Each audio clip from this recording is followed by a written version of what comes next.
We have Alan Dharmawan, who is also an IOLP member from this year, and he is from Indonesia. He is actually personal assistant to the advisor of the president of Indonesia, and he is the special staff for economics and energy at the Presidential Advisory Council. So he is one of the very young members of the presidential staff in Indonesia, and he is a Tzu representative as well.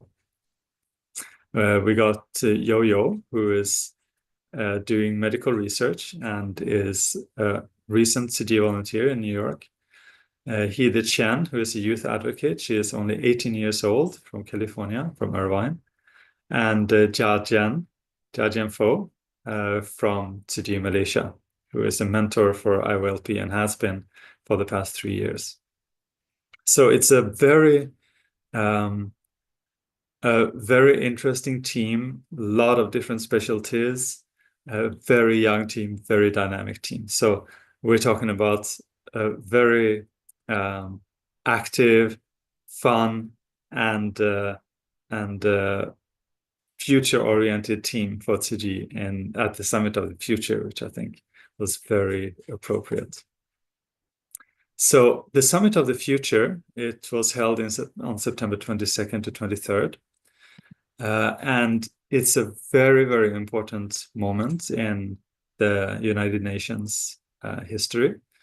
So this summit set the direction of the United Nations multilateral work for the future through the adoption of what's called the Pact for the Future. So this document has been developed over the past year and a half by the member states with a lot of input from other actors, including civil society. So in May of this year, there was a conference in Nairobi, Kenya, which was the United Nations Civil Society Conference. And the main role of that conference this year was to give input to the Pact for the Future and its supplements. So the idea with the Summit of the Future, apart from the adoption of the Pact for the Future, was to refocus attention on the most pressing challenges of our time, including climate change, poverty, conflict, to try to create a new sense of momentum for the United Nations in this time when the United Nations is really threatened to its core by the current world situation. To emphasize the importance of sustainable development, of youth representation, this was a very big part, and also something that I haven't heard so much about earlier in international meetings, which is about the digital divide. So the closing of the digital divide was a very big part of the Summit of the Future as well. And then another important part of the summit was to bring together stakeholders from throughout the society, including governments, civil society, and also businesses, to really speed up and bring together everyone that can work to implement this pact. So I talked about the Pact for the Future. So what is this about? So it's really setting the stage and the priorities for the United Nations for the future. There's no definition of how far in the future is going, but we can expect definitely for the next few decades. So there are 5 focus areas for the Pact for the Future. One is sustainable development and financing for development. So this is basically the Agenda 2030 and the Sustainable Development Goals, as well as the financing part is very, very important, because without financing, this agenda will just be words on paper. Then the second one is international peace and security. I think this is more urgent than ever in this time. The third is science, technology, innovation, and digital cooperation. So there are so many challenges in this area as well, with a huge divide between the global north and the global south, and new challenges from, for example, AI. So a guideline or framework for AI regulation is one of the parts to this. Then we have something that has been very much emphasized this time, which is about youth and future generations. And there is actually a supplement. So there was a supplement for the Global Digital Compact, which is basically an agreement on how digital technology can be shared with everyone in the world. So we don't have people being left behind because they don't have access to or are not able to use digital technology. But also a second supplement was on a declaration on future generations, which basically means that all political decisions that are taken should be taken with consideration of the impact of these decisions on future generations.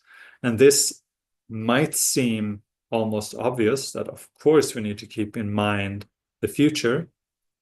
But the fact is that lots of political decisions are taken with an eye to the next election. When it comes to companies, even worse, many decisions are taken with an eye to the next company report, financial report, or even the next quarterly report. So a lot of times decisions are taken with a very, very short, horizon. But the idea with this Declaration on Future Generations is that it will make states responsible and liable to make decisions with future generations in mind, not just the children of today, but also their children, and their children's children. And then a fifth part, which is no less important, but very controversial, is about transforming global governance. And what is in particular emphasized here is the structure of the Security Council of the United Nations. So currently the Security Council has 5 permanent members and 10 rotating members who are shifting on a year-by-year basis. And the permanent members all have the right to veto any decision by the Security Council. The Security Council is basically the part of the United Nations that gives it its teeth. So it's the Security Council that can take decisions on peacekeeping activities, for example, or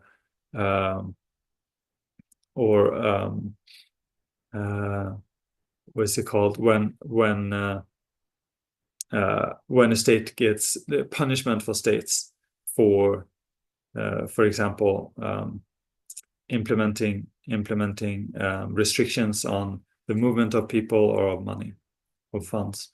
So the Security Council is in some ways, the most important part of the United Nations, and right now it's completely paralyzed by the veto power of the 5 permanent members, which include obviously the United Nations, the United States, and Russia. So basically, if one doesn't veto, the other one does, typically, in the current situation. So proposals have unfortunately not really gone as far as to demolish the veto power of these big countries, which would be necessary really to give it back its teeth, but to increase the number of members, and in particular give guaranteed representation of permanent members from Asia, from Africa, and from South America, which are not properly represented currently. Also, some proposals include permanent membership for some Pacific islands. So we're looking at potentially very major overhauls of the international system as a part of the Pact for the Future. Okay, so before the Summit of the Future started, so the Summit for the Future, the main role of that was to adopt the Pact for the Future. And I'll talk a little bit more about that in a minute or so. But before the start of the Summit of the Future, there were 2 days that were called the Summit of the Future Action Days. So this was when civil society really came together to participate in many side events and plenaries at the United Nations in New York. So let me show you another little video here.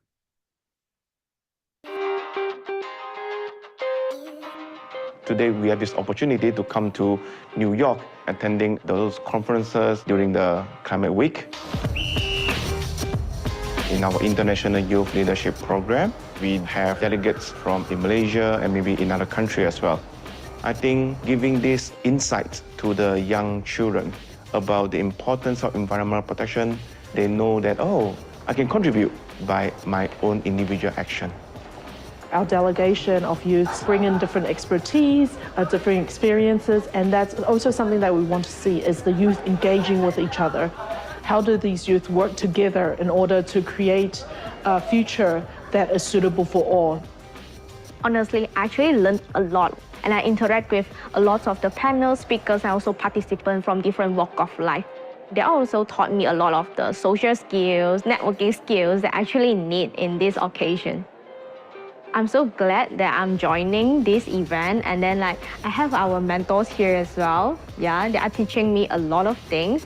I do learn a lot from my mentee. Mentoring makes me feel that the importance of giving guidance to train more young people, actually to understand what Su Ching is doing, because it's for the betterment of the whole organization, and eventually it's for the betterment for the whole world as well. We are all learning from each other. We have this role to share whatever that we know about the impact of climate change and also the science of climate change behind it, so that more people are aware of what is happening at this moment. So the first of the 2 days was called the Youth Action Day. And this really emphasized youth. So it was a number of dialogues between youth representatives, heads of states, UN officials. The emphasis on youth has to do with the fact that over 50% of the global population is under 30, and ensuring that youth has a seat at the table when decisions are taken, and going beyond just tokenism, meaning that you have some youth there just to look okay, but they don't really have a voice. So the United Nations has implemented a youth advisory council that advises directly the Secretary General of the United Nations. And many countries have also implemented youth advisory councils, typically that typically advise directly the Prime Minister or the President of these countries.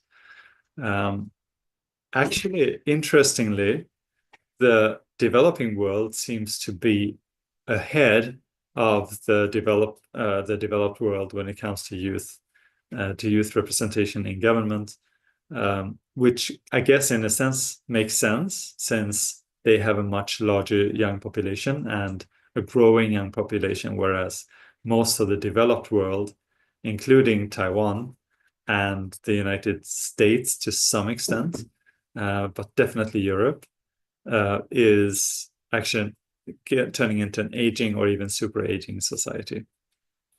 So the involving youth is becoming a major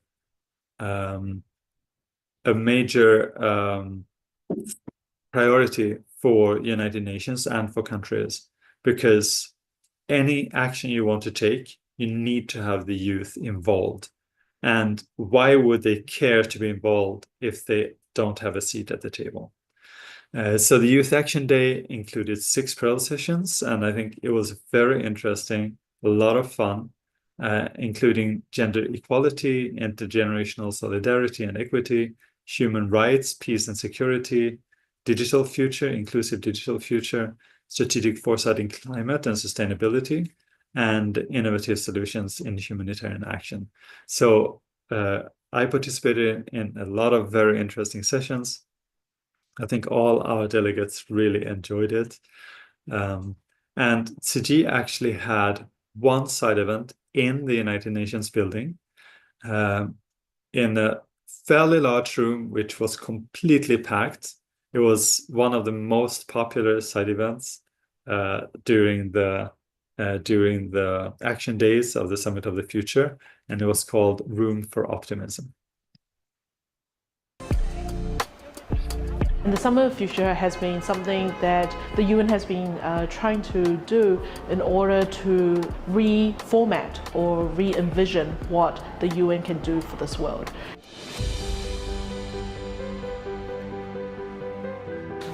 And let us go back and hold ourselves accountable.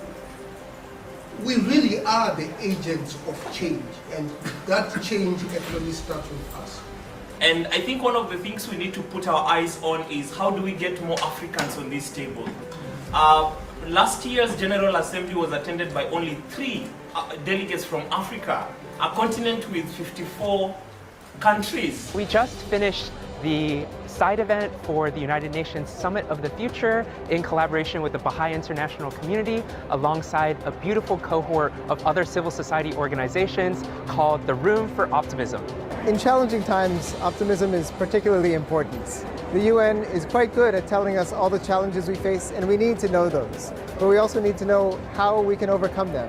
And without a sense of optimism, a can-doism, it's going to be very difficult.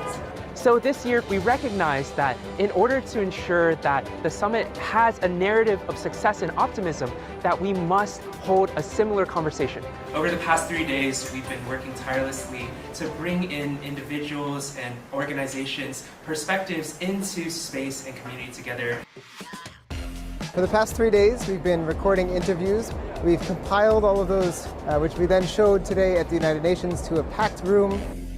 We were able to create a room for optimism where we brought together different representatives from across the UN community to ask the question, what gives them hope and optimism in these times, and how we can take that optimism and translate it into positive action.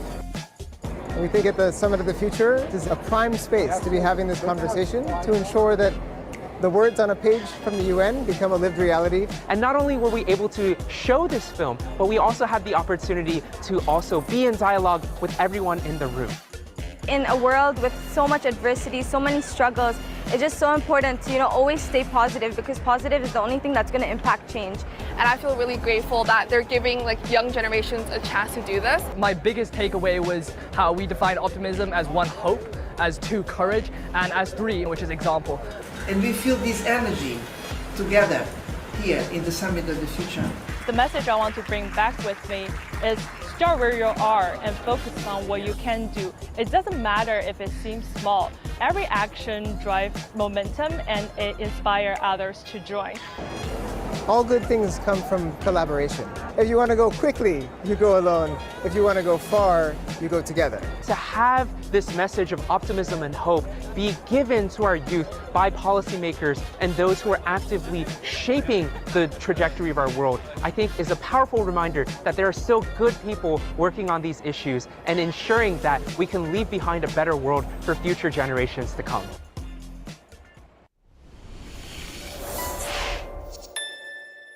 So I don't know if you saw next to Dan and Steve, so Dan from Baha'i International and Steve obviously from our Tzu Chi, was Mary Robinson, the former president of Ireland, who is now the lead, the chairwoman, I think it's called, for the Elders, a very influential group of senior decision makers that was actually created by Nelson Mandela back in the days. And the person next to her, who also spoke in the video, is the deputy Secretary General of the United Nations. So we're talking about very, very big names at this event. And it was very successful. People enjoyed it so much. So it was a very successful side event, and a lot of fun and a lot of work for the people, for our team that prepared it. So as I mentioned, all these videos where they asked people, what is it that gives you optimism? And they actually showed a short clip, about 5 minutes, of the answers that people were giving, people from around the UN system, civil society, to this question, what it is that gives them hope and optimism around Summit of the Future. So after the action days, the actual Summit of the Future started, and it started really with a bang. That just a day, I think, before the start of the Summit of the Future, Russia, the Russian Federation, tried to insert an amendment to the Pact of the Future. So the Pact of the Future has been negotiated for 18 months. It had finally, in the days leading up to the Summit of the Future, that had finally been finalized. Everyone had agreed on the formulations. And then Russian Federation proposes an amendment that would significantly weaken the whole pact. So the first thing that happened was that, in response to this amendment, the African Union, as represented by the Democratic Republic of Congo, made a motion for a no action. So a no action motion on the amendment, meaning that a motion that the amendment would not be included as a part of the Pact of the Future. And so the way it works in the United Nations General Assembly is that any motion that is made, two nations or two member states can speak for the motion and two can speak against it, and then it is put to vote. So if nobody speaks for a motion, then it will just be dropped.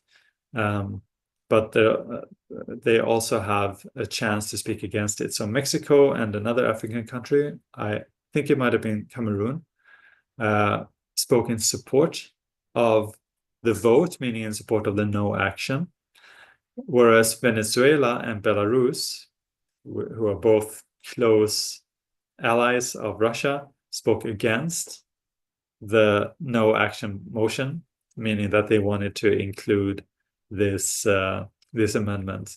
And then this was put to vote, and the no action request was approved with 143 votes in favor and 7 votes against. So we can see just how massive the support is for the Pact for the Future, and how few agreed with this attempt to derail it. So after the no action request was approved, that meant that the Pact for the Future was approved by the General Assembly, and a long-standing applause followed. And after that, the Summit for the Future was basically a series of talks by all the country representatives that were there. So we're talking about over 150 countries that gave their thoughts on the pact, the vast majority giving their support for the pact, a few, including Russia, of course, North Korea, Belarus, Iran, were speaking about things that they felt were missing in the pact. But in the end, everyone approved the pact. So it is a very big moment in the history of the United Nations, and it was really amazing to get to be there in person for this momentous moment.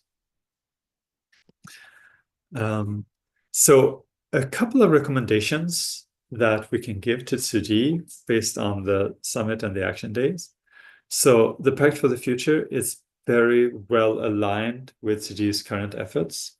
In particular, the emphasis on sustainable development, on youth involvement, and on promoting digital connectivity and literacy.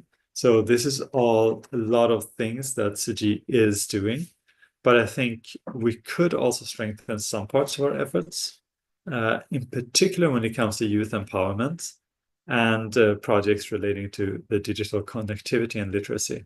So a lot of our projects, I think we are more focused on very, very basic needs such as food, water, and of course these are crucial. I mean, if you can't eat, if you don't have clean water, then digital connectivity is something that's very far down on the agenda. But once you have these, and even in order to get them, having the digital connectivity, having the ability to use the internet, to use these different tools, can be crucial for example, bringing your products to market, for improving life standard, and for improving opportunities for true development rather than just keeping people alive. So I think Su Ching does a lot of this. We do a lot of education, we do a lot of assistance, but I think these are still places where Su Ching could further strengthen its efforts. So let me do a brief detour about Su Ching's advocacy work. So objectives of our advocacy is always, so I'm talking about advocacy at the United Nations, at international conferences, and interfaith.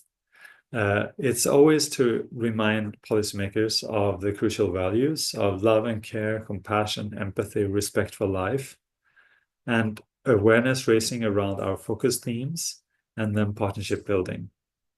So the focus themes that we have in Su Ching are environmental protection and food systems transformation, humanitarian care, the importance of humanitarian care, community resilience and disaster risk reduction is a big and growing part of our advocacy, empowerment for women, for indigenous populations, and for youth, and then collaboration, dialogue, and peace. So these are some of the key themes that Su Ching's representatives at the United Nations keep making sure that these are staying on the table.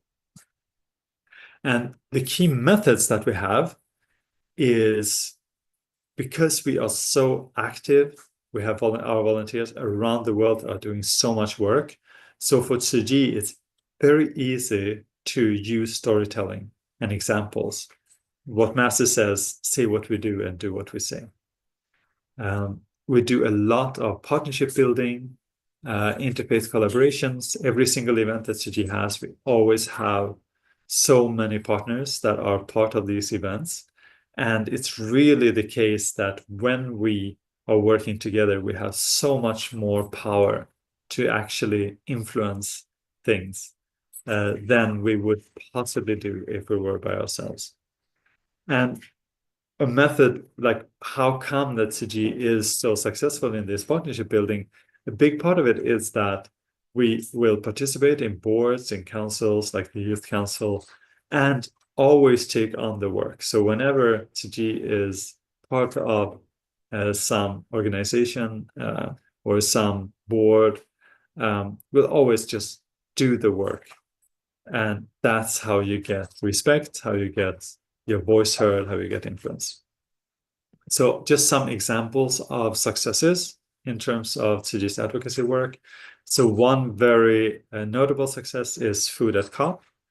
So Su Ching was part of a collaboration, again, to make sure that at least 2/3 of all the food served at the Conference of the Parties for climate change, the climate change conference, was plant-based or vegetarian.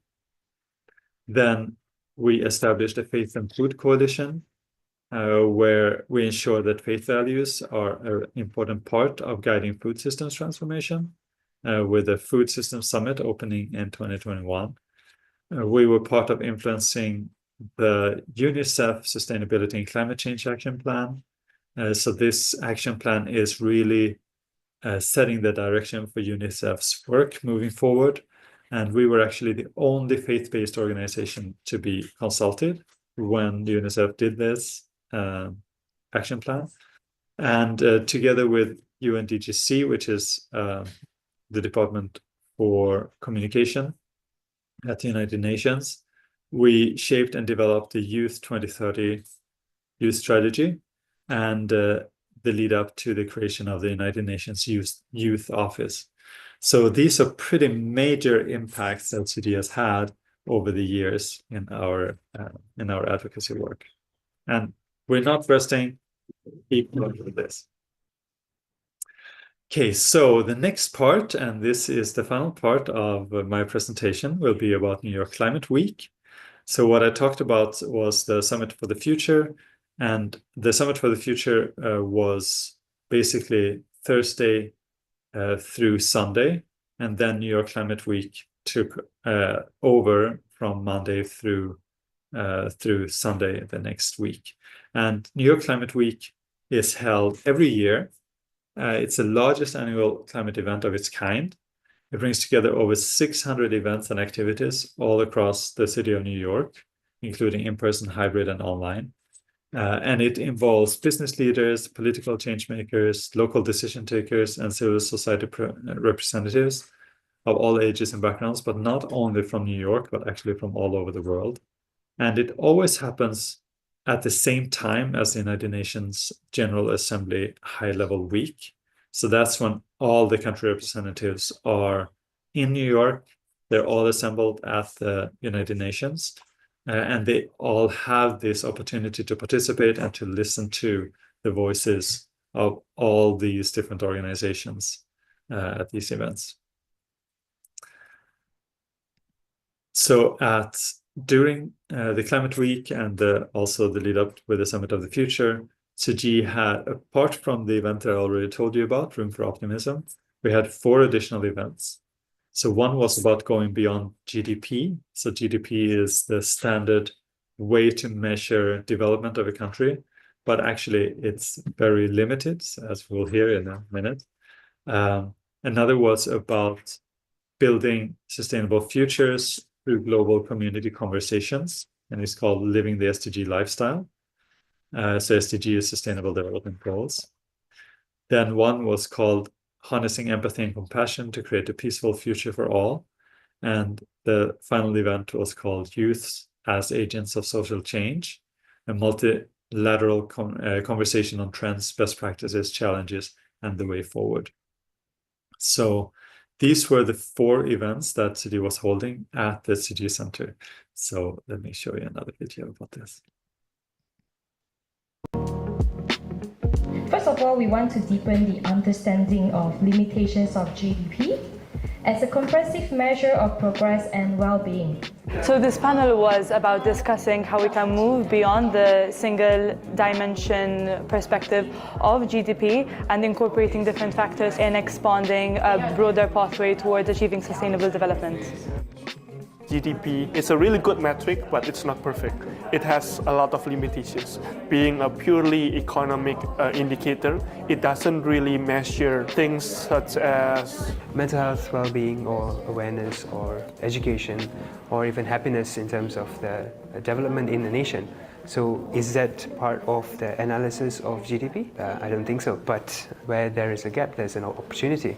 We need to look beyond the generic economic matrix and to look at other more sustainable and more long-term environmental goals, especially focusing on the role of young people who are present and future stewards of society to ensure that the well-being of society is approached in a more comprehensive and holistic manner.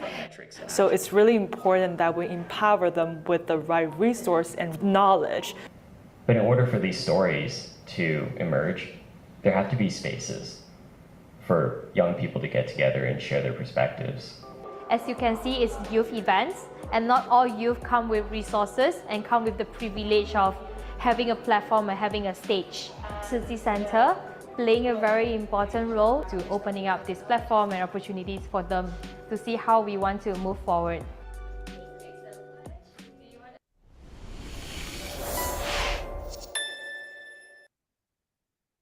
So some takeaways that we got from today's events. So these are things that people said during the events. There's a need for spaces for people to share their stories and to develop consensus.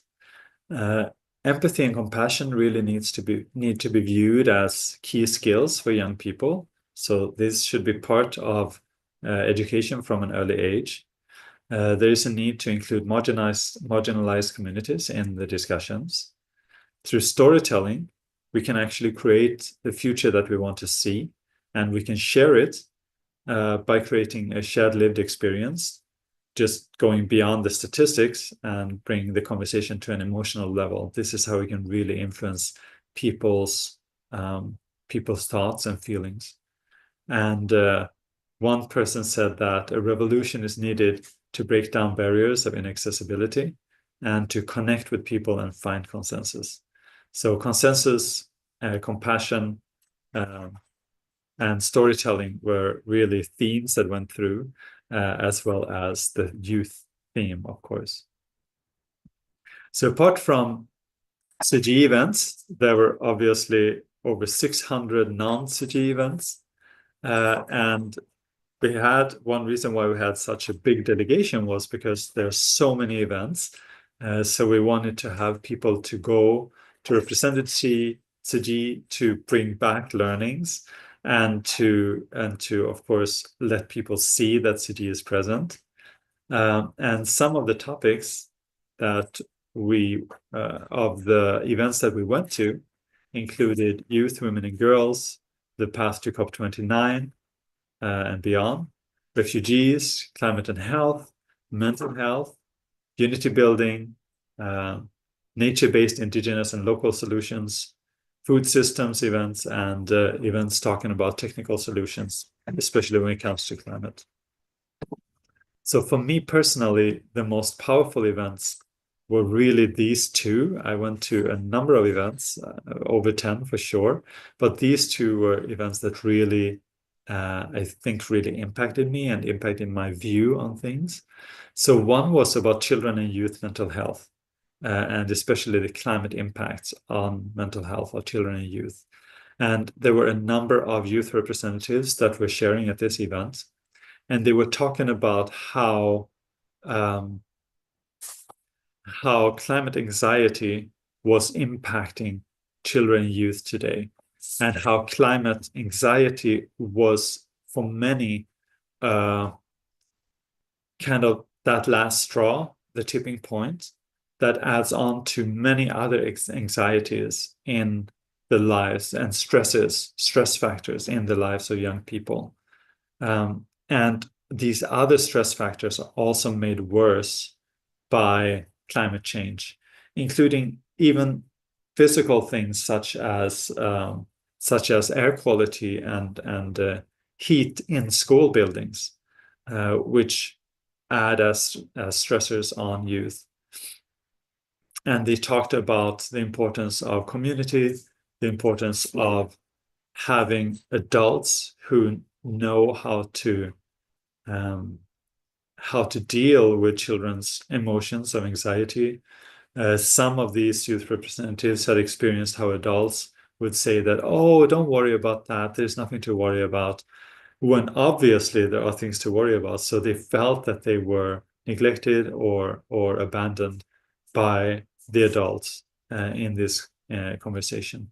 And during this event, they also presented, there are many resources for how educational resources for how to deal with mental health difficulties and these conversations with children and youth.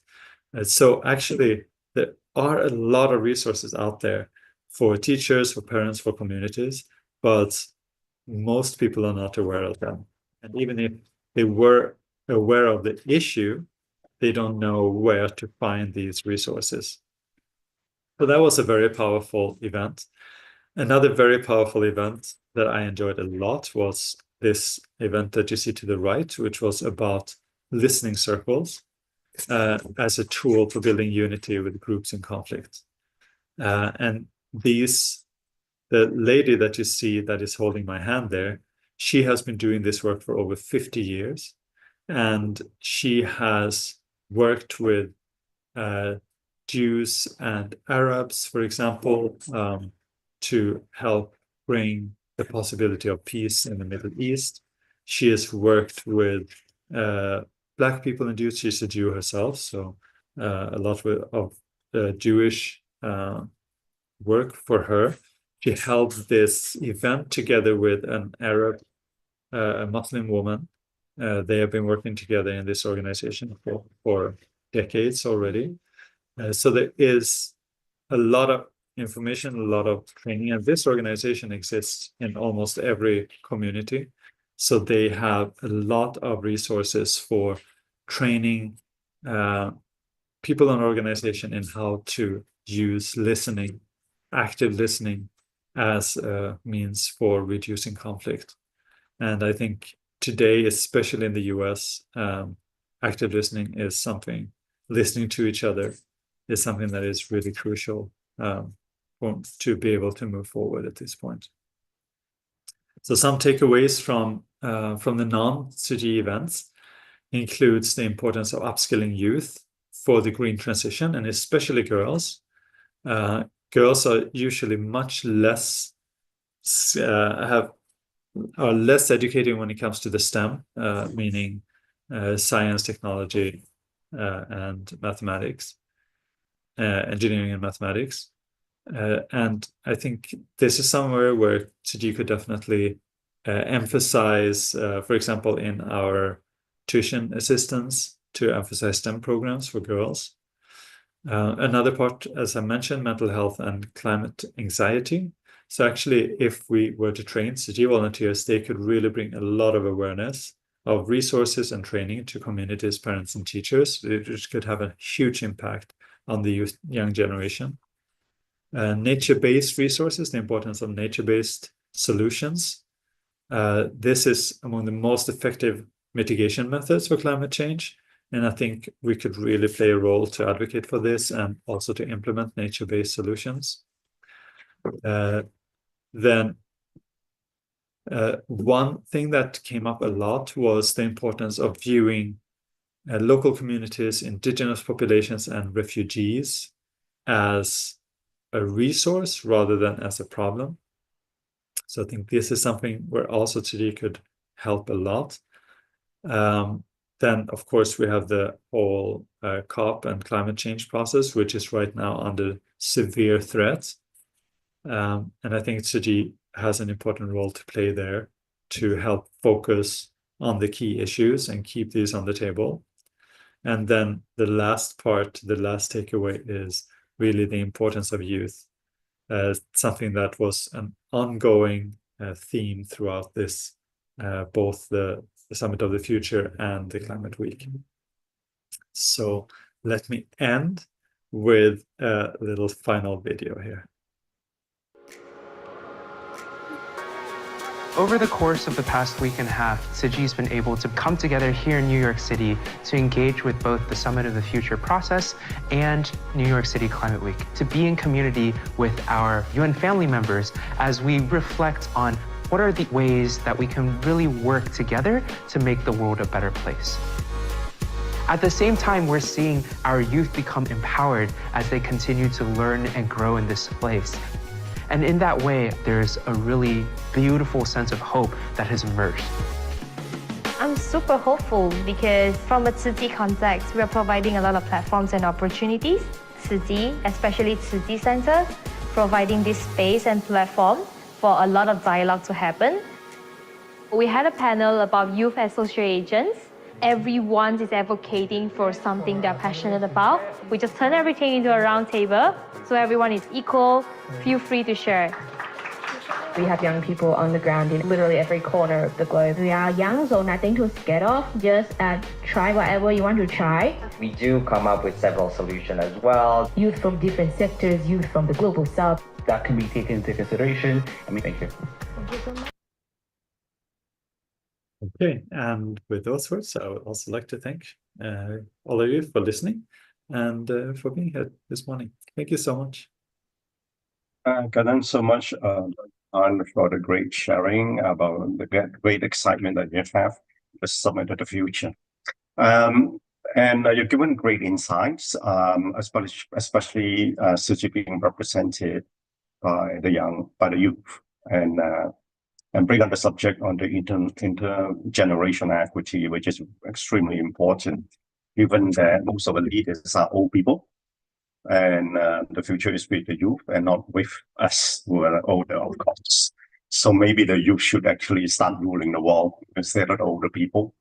But I think interesting point also the fact that I was checking on the internet as you speak, and checking on the greenhouse gas emission on a per capita basis, and it seems to be highest in Saudi, Australia, Canada, US, and surprisingly Mongolia, maybe because it's very sparsely populated. That's on a per capita basis. And I'm looking at Malaysia. And Malaysia in 1988 on the greenhouse gas emission was actually more than 20 tons, which is the highest part of the scale. But it's fallen down to 11.8 tons per capita. So there has been great improvement from Malaysia. And so the other point is President Trump in 2017 withdrew from the Paris Accord on climate change. And so with his impending return, let's see, there will be interesting time for us, I guess. All right, so thanks so much, Brother Johan, for the great insights on that and sharing with us your experience there. Next, we have Sister Phoebe Wu, all the way from Taiwan, is going to share a very interesting topic. Every meal is a poem of love. So, Phoebe, platform is yours. Thank you. Good morning, brothers and sisters. Very happy to see you this morning. And thank you for inviting me to be able to share with you this topic about dandelion. Every meal is a poem of love. I'm currently working for Ziji Communication and Broadcasting Foundation. So the background here, I'm not quite sure if you can see me, my camera. The background is actually I'm on the 7th floor where we broadcast our news, daily news. Yes, so the Dandelion restaurant is founded by Da'ai TV, and we call it Ziji Cultural Foundation. So I'm very happy today to share with you more about our restaurant and why we want to open a restaurant. So firstly, let me quickly introduce myself. I'm Su Ching in Sydney, Australia. And when I studied in uni, I joined Ziji, and I think it's a turning point for my life. And when I went back to Taiwan in 2008, I joined the Global Su Ching's camp. And during the camp, I learned what vegetarianism is, how good is vegetarianism and how it affects our health, our life. So after the camp, I wrote down my vow. I decided to be a vegetarian life after life. Yes, so I think it's the best decision for me. And since then, I have been promoting environmental protection and vegetarianism.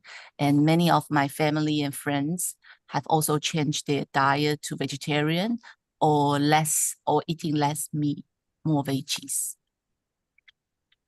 Okay, and vegetarianism is actually, I think now everyone knows about it because we are in Ziji, and actually this is a very, very important topic. And like I think in Singapore, Malaysia, we also have a lot of vegetarian restaurants and delicious food. And why we want to open a restaurant is like, look at this, it's a beautiful oasis. And we believe that the simplicity thrives here and the kindness flourishes. Yes, so we want to let more people know about how good is vegetarianism as how we found it. And many people also curious why why Cultural and Broadcasting Foundation want to open a restaurant. Because we believe Dharma Master Cheng say the only cure is vegetarianism. I think during the 2019 pandemic and until now, Dharma Master Cheng has been emphasizing about this for many times, and we know the importance of it. And also because of the climate clock, you know, this is the clock that I cropped yesterday. So now it's around 4 years and 242 days left until we reach 1.5 degrees. So it's actually not many times. So we want to promote vegetarianism. The second reason is because of love. We love the earth, we love animals, and we love health. So we promote vegetarianism. Okay, so I could just quickly go through. I think we all know that the factory farming or factory farming is one of the biggest greenhouse gas emission contributor. It's even greater than the global transportation. And there are so many animals are killed every year. And in terms of health, I'm very glad that I have a chance to promote 健康挑战21, that is the 21 days challenge in Charity Foundation.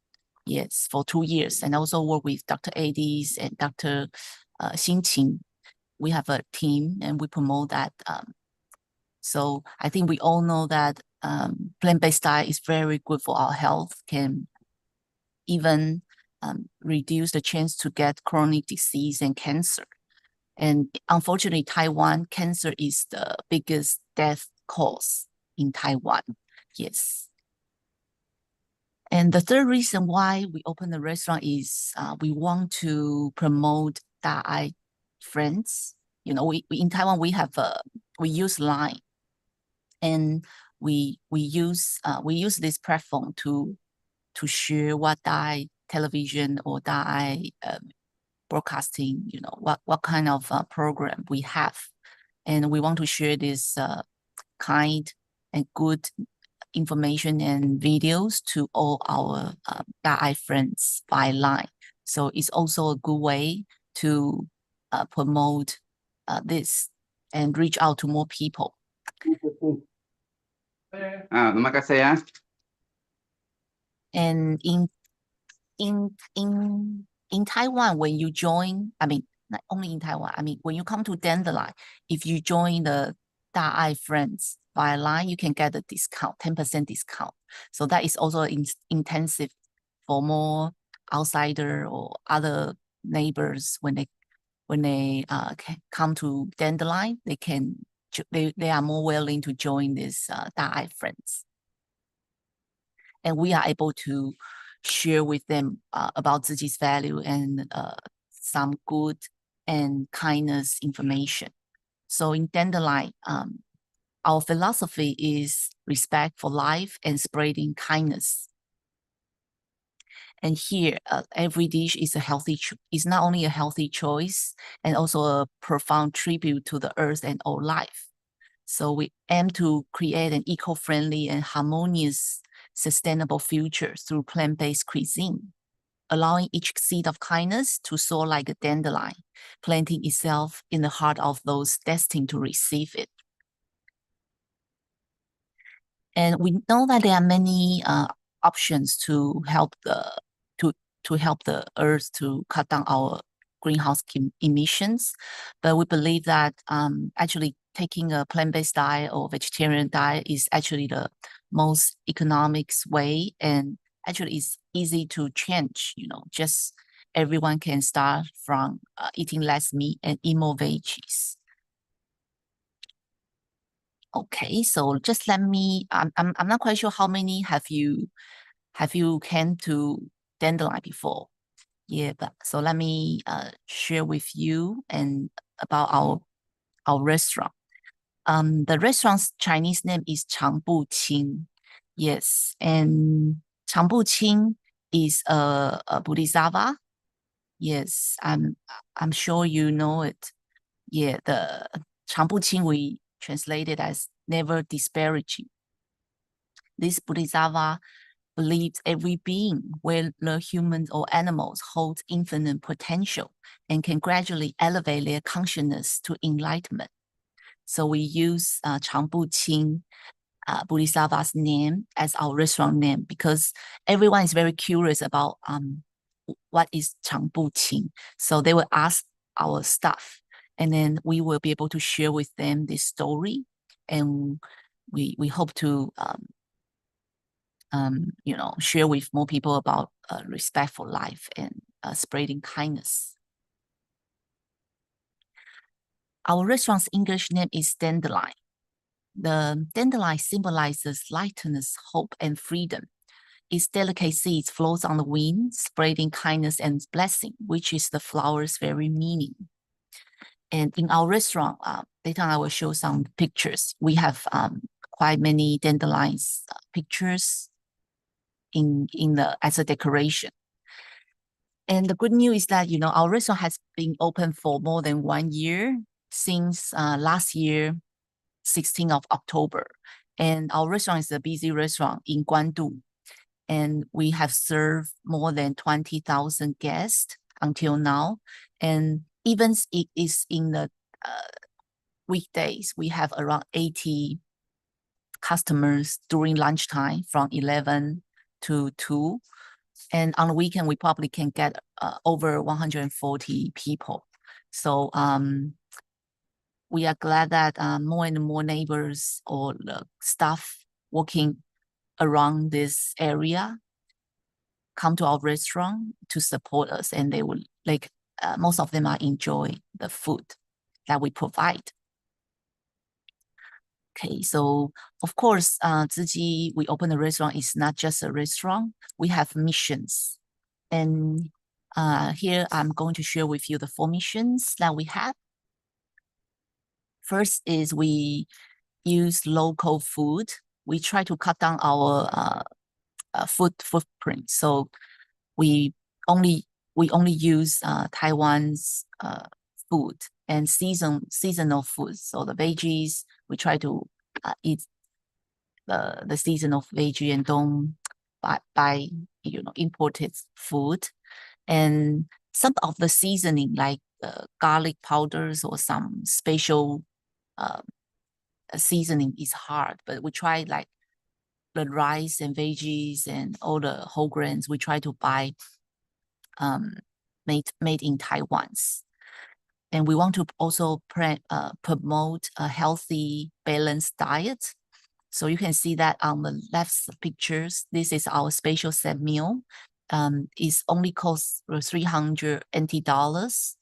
And many people, 80% of our guests order this because they can get more than 20 veggies and ingredients for them to eat. So many people like this dish. The second mission is we aiming high. We hope to get the Green Star Michelin as our goal. Of course, it's not the easy things, but we think everybody know Michelin and become a Green Star Michelin. We have to be more careful about our food, where our food come from, and how we cook it. And all the process need to be more eco-friendly. So we are also working on this in our second year, the journey to second years. The third is we want to 十轮转法轮, when people come to eat in our restaurant, attract them. What attract them is the food. But the thing is that because we located in Guandu Jinsihou, and also is where our Ziji Cultural Foundation is. So actually many customers, after they finish our food, they will walk into our Jingsi Hall and have a tour, or go to our exhibition hall or Jingsi bookstore to know more about Tzu Chi. So we are happy, to serve all guests when they come. And the fourth mission is we want to protect the environment and, also pay back to the society. Yes, so we are working hard every day, our team, toward this goal. Okay, and here are some more pictures about our food. And the special thing is we are very grateful for Dharma Master in Hualien and also volunteers in Taiwan. We have Hualien Zhixue Organic Farm in Hualien. So our food, our rice is actually, we purchase the rice from the organic farm, and we are happy we are able to support the good cause. Also, our tea, our semi-meal, has the tea, and this organic black tea is also from Tzu Chi Sanyi, the tea garden. So we use good oil, organic oil, not organic, sorry, it's olive oil, and also the good canola oil to cook. And we hope that our main purpose is we love the earth, love animals, and love health. So everyone who come here can get these three main points. So here I'm just quickly go through what has happened during this year, and there are some very touching stories as well. Last year, when we have the Dharma Sutra adoption in Xiaojudan, it's quite a big adoption for Tzu Chi in Taiwan. And we are very grateful to invite, to have more than 80 our Jingsi masters to come to Dandelion to enjoy the food. And during these 2 days, we have more than 80 Dharma masters. And I'm very grateful because I actually worked in Awall for 5.5 years before I came to Taiwan to work for Tzu Chi Cultural Foundation. So every day, we eat Awall masters food, sometimes not only lunch, breakfast or dinner if we stay there longer. So I just feel that, I finally can be able to serve and pay back. And masters are very happy because in the Jingsi, life is time is precious, so everyone eats very quick. But during this time, they enjoy their time and be able to relax a little bit. So we are very honored for this opportunity. And there are so many volunteers or visitors from global, not only from Philippines. Sometimes I met some volunteers from Singapore and Malaysia as well. They are curious about our restaurant and want to try. And we also have many Dharma master in Taiwan, from Taiwan or even Sri Lanka or different countries. So our restaurant is quite busy, and we are very happy to be able to serve and meet everyone. And here's a story. This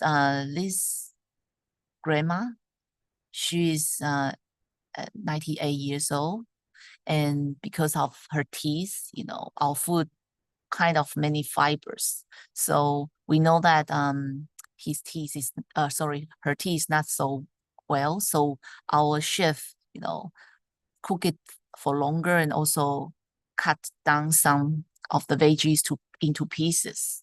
So the gentleman, her son and the grandma enjoy our service.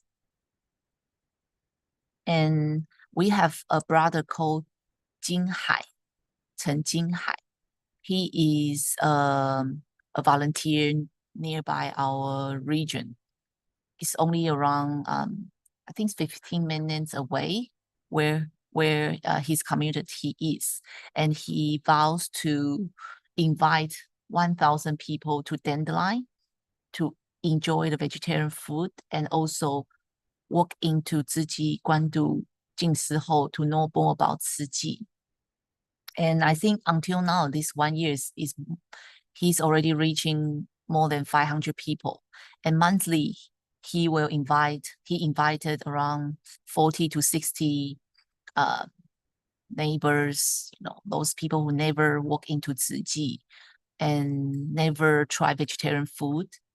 So they are amazed by our food. We are very happy that,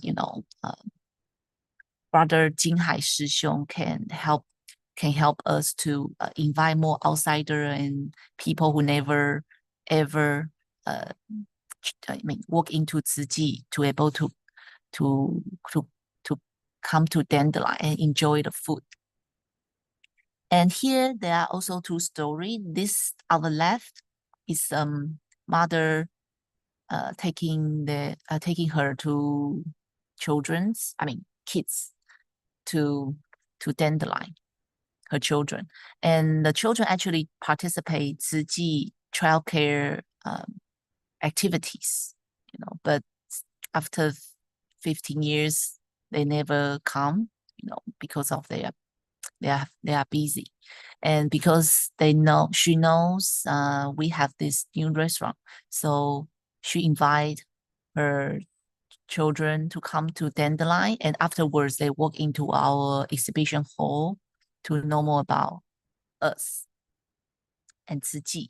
And here on the right is our brothers and sisters who live in USA, and they have cousins who work in these neighborhoods for more than 40 years, and they have always been passing this area many times, and they never get a chance to walk in.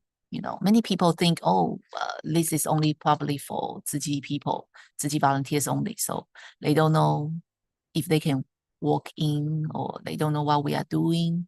So we are happy that before the meal they actually came earlier to have a tour, and we have a group of very sincere and passionate staff and volunteer to do the touring, and every day. So I think we are one of the most popular restaurant and Jing Si Ho in Taiwan. Yeah, we have many guests, and now we have the environmental exhibition as well. This is a new exhibition. We cooperate with Taiwan's education and the cultural department. So during the daytime, we have many children from different schools will come to Jing Si Ho as well to have a tour and know more about our environments and how we can eliminate our effect and reduce our carbon footprint. Okay, and many brothers and sisters, they are also a great support, and they will use our restaurant as their place to have a gathering or even a new book promotion, and they bring their friends and colleagues to Jing Si Ho. Yeah. And this is a woman. She says she is a meat eater. Every meal, in most of the people in Taiwan, they have meat every day. And she say she's amazed by our food in Dandelion. So from today, she want to become a vegetarian. She want to work hard to become a vegetarian. So we have quite many these stories. Even probably they just came for a few times, but our neighbors, they are coming more often, probably more than once a week, maybe 2 or 3 times. They are willing to come and eat less meat and eat more veggies, and hopefully gradually they can become vegetarian one day. Okay, these other groups, they come and have the tour and eat in our meal and even stay for the afternoon tea. We in July and August this year, we host a 长步轻 positive 1-day retreat.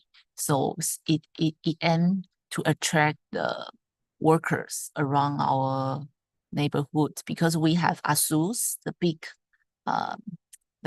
technology company. There are 2 companies actually just in our neighborhoods, and they have around I think 5,000 staff. Yes, so we host this retreat, day retreat class for them, and they learn about 长步轻 Bodhisattva spirits and also how to practice mindfulness and positive thinking in their daily life. And during the lunchtime, they came to Dandelion to enjoy a lunch, veggie lunch. And it's also a new brides, and grooms. They actually host a little gathering at our restaurant, and it's also sweet and nice. We had a great time together. This year we have the Dharma camp for Tzu Chi's 4 missions staff, and they were 20 topics, in the exhibition. And Dandelion, every meal is a point of love. We are very lucky to get the popular prize. Yes, because we have food for everyone to taste, and it's actually a new creations in Tzu Chi. Yes, we are very glad, and we know that it's actually quite a big responsibility as well, because everyone knows this is a restaurant opened by Tzu Chi, so we need to be more careful about every step that we take. Okay, and here is we cooperate with the big company like the technology company ASUS and patrons. They can actually use their staff card to get discount, and that discount is of course paid by their company. They can get around $80 discount when they come to Dandelion as well. So we welcome around 150 to 200 business customers every week, and they like to celebrate their birthday, or they just come casually to enjoy a healthy, diet, healthy food. And because we are in Dai TV, so many hosts or TV well-known people, they are also invited to come to our restaurant to have food, and they will help to promote it on their Facebook. And here I want to thank our Dandelion team for their hard work and effort. Our chefs, they need to work every morning from 7 a.m. and to prepare the fresh foods. And on the plate, you can see the rice bowl. They are actually also handmade. So actually a lot of hard work and efforts. And because we want to provide good service, so all of our staff also, they need to be very passionate and also, smile to the customer.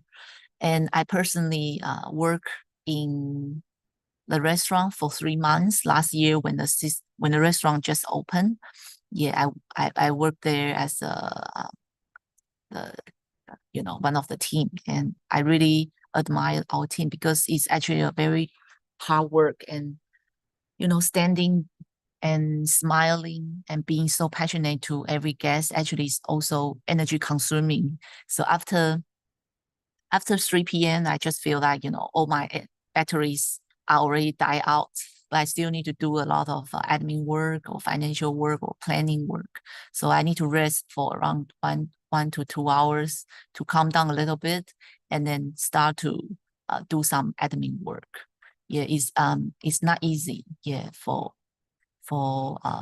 me and for the team. So I just want to thank them for their willingness to work for for Dandelion and want to promote our philosophy to more people. We have this chef called Evan Lin, and he's our chef, creative chef. He actually studied in the vegetarian cuisines in his university time. So all our menu are designed by him, and we discuss together about the proportion of our food. We want the food not only delicious, but also healthy and balanced. So all the meals that are published to people, we will eat and adjust at least 3 times. And he will teach our team how to cook. Yes, so this is just the process of this. And in Dandelion, we also have the calendar, and this is the Tzu Chi Cultural and Broadcasting Foundation's because we work together to promote our brand. So 2025 calendar is out. Here, the QR code, you can purchase it online. And we use eco-friendly paper, so it's not the eco-friendly paper. And this is not only a calendar, this is also a photo frame. It's upcycling, so the packaging won't turn into waste.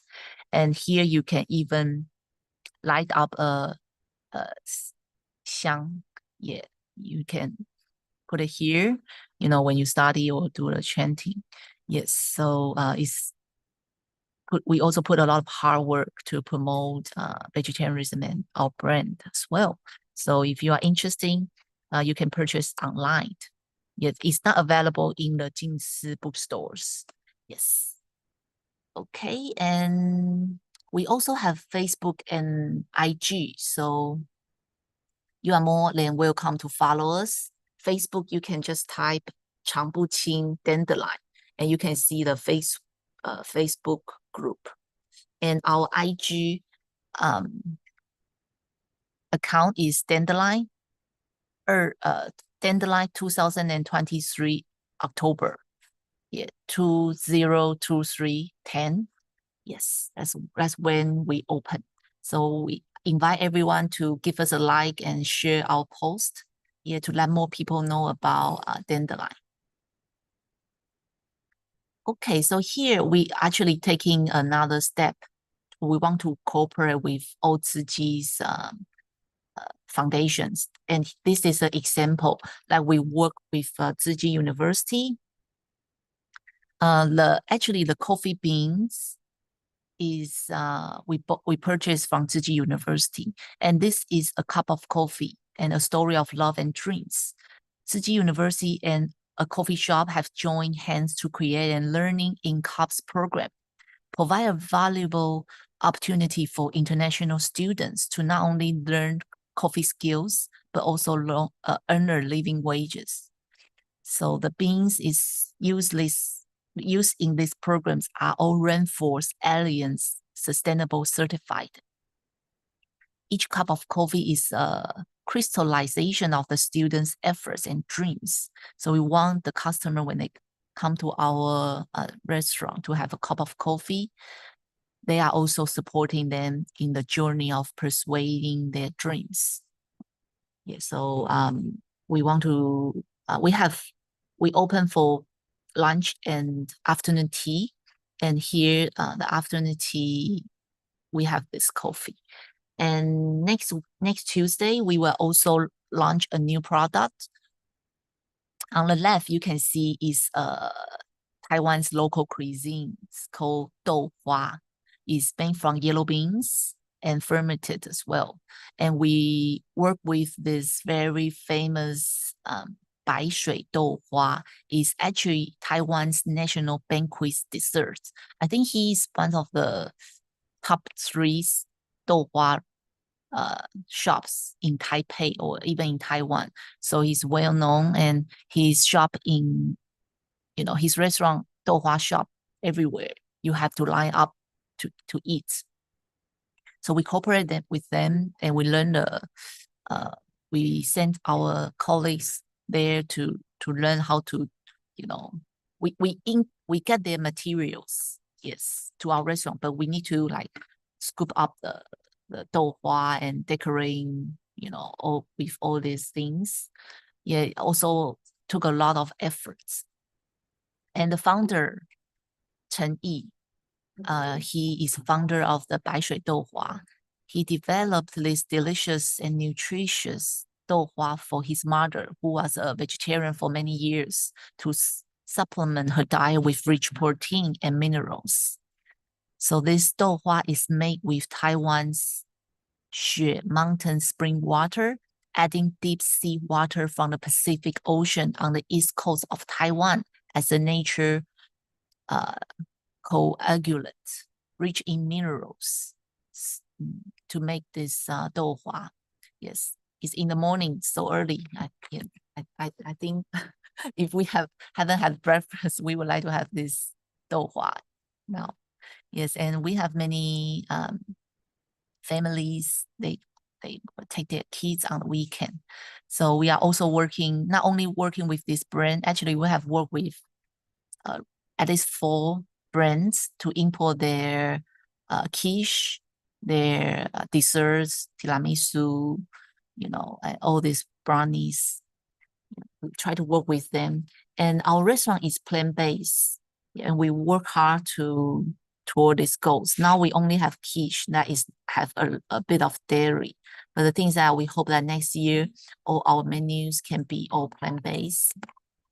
And in our restaurant, we also use oat milk to replace milk. Yes. And hopefully next year our restaurant, our menu can be all plant-based. That is the best.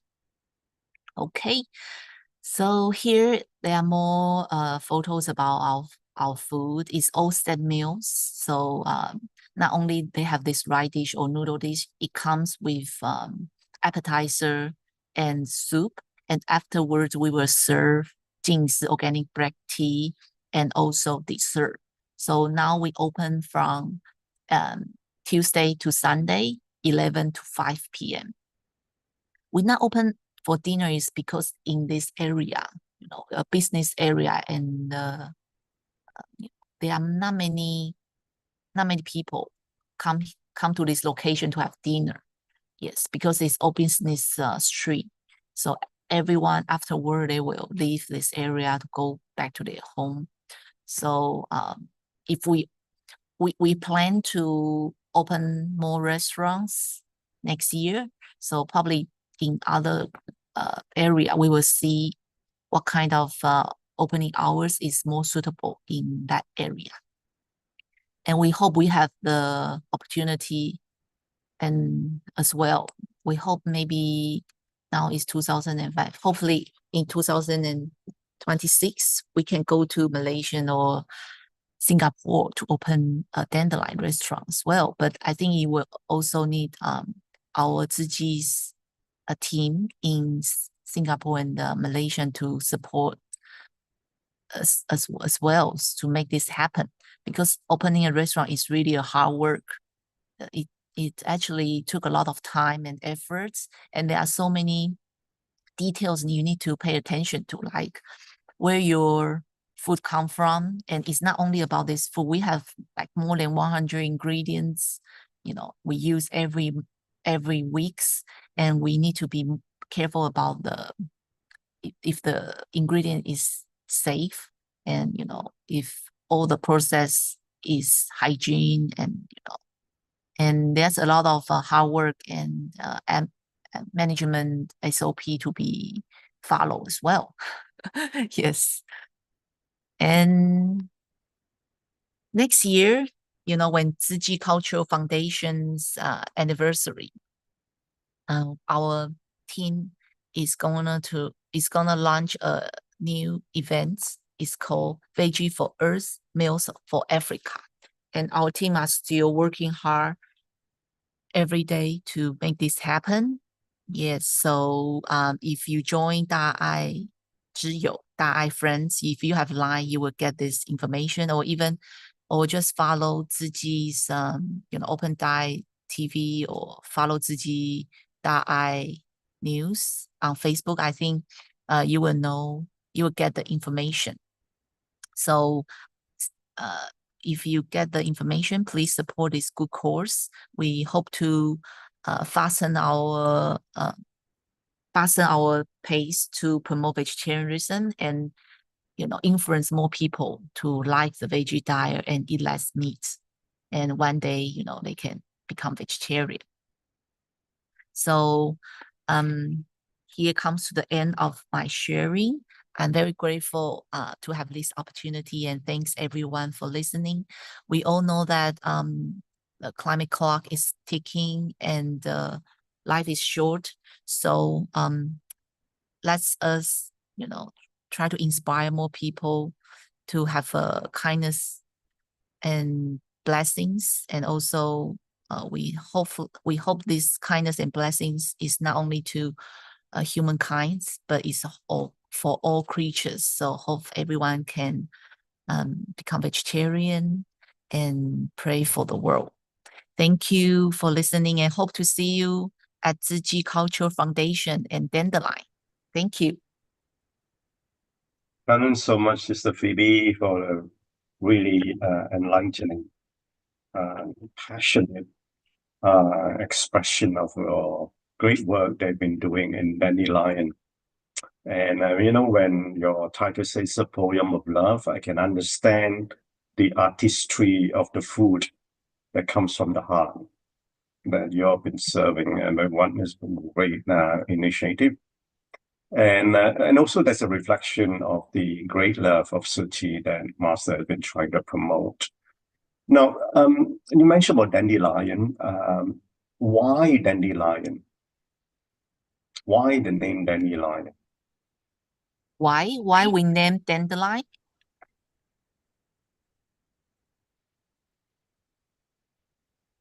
There must be a reason just choosing the name. Yeah, that's right. Sorry, I think the line is a little bit cut down. Let me repeat the dandelion's meaning. Yeah. Yeah, the dandelion symbolizes lightness, hope, and freedom. Its delicate seeds flows on the wind, spreading kindness and blessings, which is the flower's very meaning. So our teams actually, we want everyone who come to Dandelion, to get this kindness and good service provided by us. And we hope that they are like everyone who come to restaurant is like a seed of dandelion. And wherever they go to their countries or going back to where they live, they can spread this kindness with them and, make the positive influence around them. Yeah. And we do have many guests will come back and bring their families or friends or, colleagues to come to Dandelion.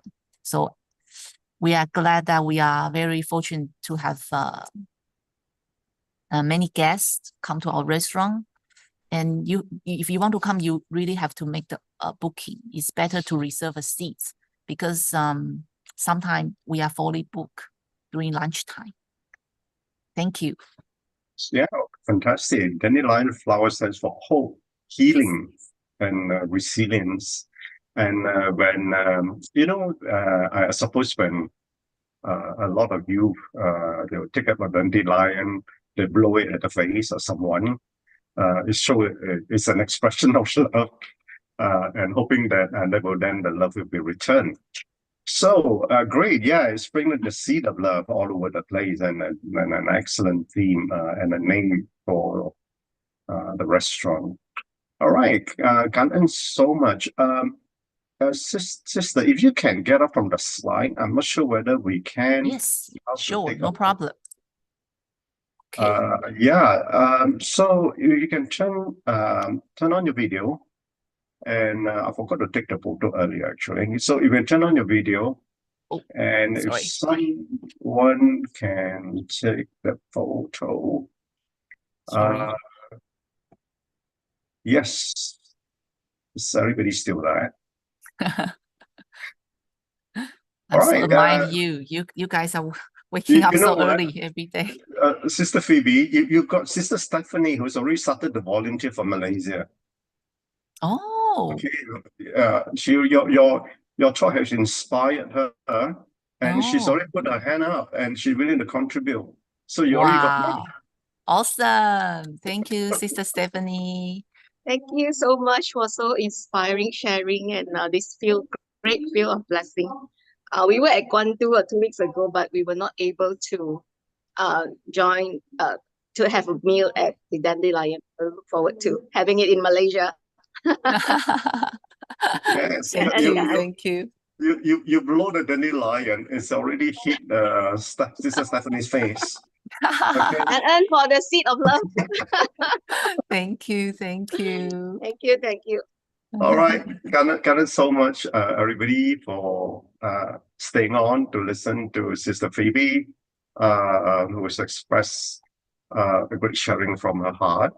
So that's all the time we have for today, and I wish you all have a great weekend. And it's going to be a very busy weekend for all of us in Su Ching here. So with that note, if we then now offer 3 bows to the Buddhas.